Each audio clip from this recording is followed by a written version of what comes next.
একজন সোশ্যাল মিডিয়ায় লিখেছে, ভূমিকম্প হলে পুরুষরা দৌড় দেয় আর নারীরা নিজের ওড়না খোঁজে।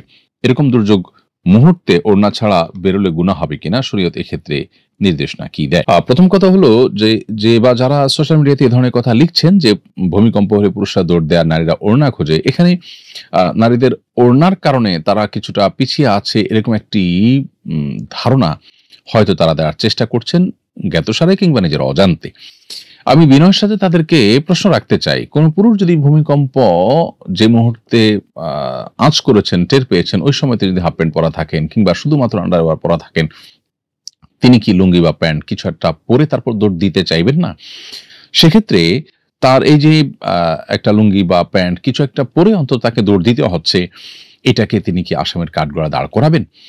এটা খুবই কমন একটি ব্যাপার। আল্লাহ রাব্বুল আলামিন নারী এবং পুরুষকে সৃষ্টি করেছেন, প্রত্যেকের শরীরের কাঠামো আলাদা, আলাদা বৈশিষ্ট্য দিয়ে সৃষ্টি করেছেন। অতএব একজন নারী তিনি তার লাজুকতা থেকে, তিনি তার সম্ভ্রম রক্ষার খাতিরে আ তিনি ওড়না খুঁজে তারপরে তিনি আত্মরক্ষার চেষ্টা করবেন। সেটা খুবই স্বাভাবিক। অতএব আ এইটাকে নিয়ে যারা ট্রল করছেন অথবা নিজের অজান্তে যারা এটাকে নিয়ে হয়তো নেগেটিভ মন্তব্য করছেন, সে মানুষদের কাছে আমাদের বিনীত প্রশ্ন যে তারা এর মাধ্যমে আল্লাহর একটা বিধানের বিরুদ্ধে নিজের অজান্তে হয়তো দাঁড়াচ্ছেন এবং সেই সাথে একটা অযৌক্তিক অবস্থানে তারা দাঁড়াচ্ছেন। কারণ একই কথা তো পুরুষের বেলায়ও প্রযোজ্য হতে পারে।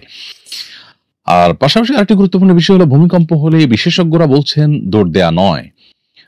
অতএব ভূমিকম্প হলে দৌড় দিয়ে পলানোর চেষ্টা করা, এটা বেশিরভাগ ক্ষেত্রেই বিপদের কারণ হয়ে থাকে। অতএব আ এই অযৌক্তিক একটি কাজের ক্ষেত্রে আবার ওড়নাকে দোষারোপ করা অথবা নারীকে নিয়ে ট্রল করা, মেয়েদের সীমাবদ্ধতার বিষয়কে নিয়ে হাসাহাসির পাত্রে পরিণত করা, এটা মোটেই উচিত কোনো কাজ নয়। এটা দায়িত্বশীল মানুষের মন্তব্যের মধ্যে পড়ে বলে আমি মনে করি না।